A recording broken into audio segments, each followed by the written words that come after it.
Haleluya. Kita jumpa lagi dalam program Doa Pagi GPDI Budi Mulia. Kami hadir untuk membawa firman Tuhan dan doa bersama, dan kita mengucap syukur buat hari yang baru yang Tuhan berikan kepada kami dengan tubuh yang sehat. Kita awali program ini dengan doa. Mari kita berdoa. Kami datang kepadamu Tuhan, kami mengucap syukur, kemurahan Tuhan, kita dapat berkumpul lagi, dapat berdoa bersama-sama, kita dapat membacakan firman Tuhan. Dan untuk itu, mohon Roh Kudus pimpin program doa pagi ini dari awal sampai selesai. Biar semua yang mengikuti program doa pagi ini diberkati. Dalam nama Tuhan Yesus Kristus. Haleluya. Amin. Puji Tuhan, Bapak Ibu, Saudara sekalian, saya bacakan ayat yang terdapat di dalam Mazmur pasal 127 ayat 3 bagian A. Sesungguhnya anak-anak lelaki adalah milik pusaka daripada Tuhan. Haleluya. Sesungguhnya anak-anak lelaki adalah milik pusaka daripada Tuhan. Tuhan mengaruniakan anak-anak kepada kita, orang-orang tua, agar orang tua dapat merawat, dapat mendidik anak-anak tersebut menjadi anak-anak yang bertumbuh di dalam iman kepada Tuhan. Tetapi tidak cukup dengan menyekolahkan anak-anak dengan ilmu pengetahuan saja, tetapi hal-hal yang rohani juga harus dimiliki oleh anak-anak kita, sehingga mereka sedari kecil sudah mengenal Tuhan sebagai juru selamat. Sedari kecil mereka sudah mengasihi Tuhan, mereka sudah mengenal firman Tuhan. Saudara-saudara, dalam perjanjian lama Tuhan berulang kali mengingatkan kepada orang-orang tua, orang-orang Israel, supaya mereka mengingatkan, mereka menceritakan tentang Tuhan. Misalnya di dalam Ulangan pasal 6 ayat 4 sampai 7. Saya bacakan, dengarlah hai orang Israel, Tuhan itu Allah kita. Tuhan itu esa. Kasihilah Tuhan Allahmu dengan segenap hatimu dan dengan segenap jiwamu dan dengan segenap kekuatanmu. Apa yang kuperintahkan kepadamu pada hari ini haruslah engkau perhatikan. Haruslah engkau mengajarkannya berulang-ulang kepada anak-anakmu dan membicarakannya apabila engkau duduk di rumahmu, apabila engkau sedang dalam perjalanan, apabila engkau berbaring, dan apabila engkau bangun. Jadi tidak putus-putusnya orang tua itu mengajarkan, mengingatkan tentang hal-hal yang rohani supaya mereka mengenal Allah mereka, mereka mengasihi Allah mereka. Bahkan dalam Mazmur 148 ayat yang ke-12, hai teruna dan anak-anak dara, orang tua, orang muda, biarlah semuanya memuji Tuhan. Haleluya. Jadi orang tua bersama anak-anak laki-laki, anak-anak perempuan, semuanya memuji Tuhan. Puji Tuhan.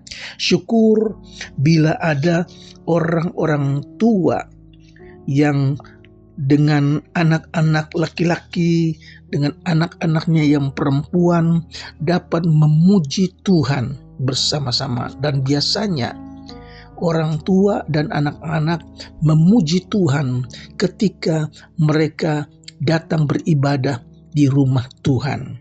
Puji Tuhan, saudara-saudara, anak-anak harus dibawa kepada Kristus. Dalam Injil Markus pasal 10 ayat 13 sampai ke 16. Orang tua membawa anak-anak mereka kepada Tuhan Yesus, saudara-saudara. Ketika Yesus melihat murid-muridnya memarahi orang-orang yang membawa anak-anak mereka kepada Yesus, maka Yesus marah dan berkata kepada mereka, "Biarkan anak-anak itu datang kepadaku. Jangan menghalang-halangi mereka, sebab orang-orang yang seperti inilah yang empunya kerajaan Allah." Yesus tidak suka, dia tidak senang kalau murid-muridnya menghalang-halangi anak-anak yang dibawa oleh orang tuanya untuk datang kepada Tuhan Yesus. Supaya apa? Mereka ingin supaya Tuhan memberkati anak-anak mereka. Begitu juga orang-orang tua datang ke gereja membawa anak-anak itu beribadah di dalam ibadah sekolah minggu. Supaya apa? Anak-anak itu diberkati Tuhan melalui firman Tuhan. Haleluya. Amsal 22 ayat 6, "Didiklah orang muda menurut jalan yang patut baginya, maka pada masa tuanya pun ia tidak akan menyimpang daripada jalan itu." Puji Tuhan, saudara-saudara, dianjurkan, disuruh, diperintahkan supaya didik anak-anak itu menurut jalan Tuhan, supaya mereka mengerti dan sampai mereka tua mereka tidak akan tinggalkan jalan itu Tuhan. Orang tua harus mengabdikan diri mereka untuk memberi didikan, disiplin rohani kepada anak-anak mereka. Kewajiban orang tua, saudara. Nah, dalam pasal 22 ayat yang ke-15, "Kebodohan melekat pada hati orang muda, tetapi tongkat didikan akan mengusir kebodohan itu daripadanya." Puji Tuhan, kebanyakan orang-orang muda masih bodoh dalam pengalaman-pengalaman hidup. Itu sebabnya mereka itu harus dididik. Ada waktunya dididik dengan tongkat, maksudnya dididik dengan disiplin yang keras, disiplin yang kuat. Dan dengan disiplin yang kuat, disiplin yang keras akan membuat mereka itu tidak menjadi orang muda yang bodoh, tetapi mereka akan kaya dalam pengalaman-pengalaman hidup mereka. Didikan Kristen bertujuan mengabdikan anak-anak kita kepada Allah dan kehendak Allah. Dan ini bisa tercapai dengan memisahkan mereka dari pengaruh-pengaruh jahat dunia ini dan dengan mengajar mereka berperilaku saleh, berperilaku yang benar, yang baik. Dalam surat Roma dikatakan, "Janganlah kamu menjadi serupa dengan dunia ini." Kita harus berbeda. Kita harus tahu posisi kita, bukan kita orang-orang duniawi.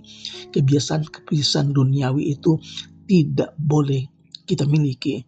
Kita punya pendidikan khusus, yaitu kita adalah ahli waris kerajaan sorga. Puji Tuhan, saudara-saudara, orang tua harus mendorong anak-anak mereka agar mereka sendiri mencari Allah dan dapat menikmati pengalaman rohani yang takkan mereka lupakan. Anak-anak tidak perlu dipaksa, tetapi mereka didorong supaya mereka dapat mempunyai pengalaman pribadi yang indah bersama Tuhan Yesus, sehingga mereka tidak akan lupakan pengalaman-pengalaman rohani yang benar. Saudara, anak-anak harus diajar dengan akal budi. Dicatat di dalam Amsal pasal 22 ayat 15. Orang tua harus mengajar anak-anak itu dengan akal budi, dan orang tua harus mengajar anak-anak untuk taat kepada Tuhan dan ingat kepada Tuhan. Bukan hanya taat kepada Tuhan, tetapi ingat kepada Tuhan, tidak tinggalkan Tuhan, tidak lupakan Tuhan. Dalam Ulangan pasal 30 ayat yang kedua, juga di dalam Pengkhotbah pasal yang ke-12 ayat yang pertama. Saudara, anak-anak juga harus diajar untuk menghormati orang tua. Wajib. Anak-anak harus menghormati orang tua. Alkitab katakan supaya panjang umur mereka diberkati. Haleluya. Di dalam Ibrani pasal yang ke-12 ayat yang ke-9. Anak-anak juga harus diajar untuk memelihara orang tuanya. 1 Timotius 5 ayat yang ke-4. Jadi jangan sampai orang tua, sudah tidak dapat berbuat apa-apa, langsung dimasuki ke rumah jompo, saudara, karena tidak mau memelihara orang tua. Jadi anak-anak harus diajar untuk menghormati orang tua, juga untuk memelihara orang tua ketika orang tua itu sudah lanjut usia. Haleluya. Juga bukan hanya memelihara, bukan hanya menghormati, tapi juga mereka dapat memberi rezeki yang mereka dapat untuk orang tua mereka, sehingga orang tua mereka punya uang jajan. Haleluya, saudara. Nah, gereja punya kewajiban untuk mendidik anak-anak supaya mereka menjadi dewasa, mereka bertumbuh di dalam kasih dan di dalam iman kepada Tuhan Yesus, kepada Allah, dan kepada sesama. Puji Tuhan. Jadi anak-anak adalah masa depan gereja. Mereka ini yang akan menggantikan orang-orang tua dalam perkembangan gereja menuju gereja yang sempurna. Puji Tuhan. Mari kita berdoa. Bapa di sorga, kami mengucap syukur buat firman yang datang kepada kami di hari yang baru, mengajar kami supaya orang-orang tua tidak melepaskan anak-anak mereka, tetapi orang tua bertanggung jawab mendidik, merawat, memelihara anak-anak itu baik dalam ilmu pengetahuan, tapi juga di dalam hal-hal yang rohani. Jadikan kami orang-orang tua yang bertanggung jawab, supaya anak-anak kami dapat bertumbuh di dalam kasih, bertumbuh di dalam iman yang sehat di dalam Tuhan. Terima kasih saat ini hamba-Mu berdoa buat jemaat Tuhan yang dalam keadaan lemah, bahkan dalam keadaan sakit, mereka yang dirawat di rumah sakit, mereka yang terbaring lemah di rumah Tuhan. Kami mohon kiranya Tuhan datang dengan belas kasihan-Mu. Tuhan berikan mereka kesembuhan. Bilur-bilur Yesus menyembuhkan sakit penyakit mereka. Terima kasih Tuhan Yesus. Kami berdoa juga untuk umat Tuhan yang sedang dalam pergumulan hidup, dalam hal-hal ekonomi, dalam hal rumah tangga, dalam hal-hal persoalan hidup lainnya Tuhan. Mari Tuhan berikan kekuatan, berikan kemenangan, buka jalan sehingga mereka dapat menjadi kuat di dalam Tuhan. Mereka dapatkan jalan kemenangan. Kami mengucap syukur buat hari ini. Tuhan berkati rumah tangga, memberkati juga pelayanan hamba-hamba Tuhan di kota juga di tempat perintisan. Di dalam nama Tuhan Yesus Kristus. Haleluya. Amin.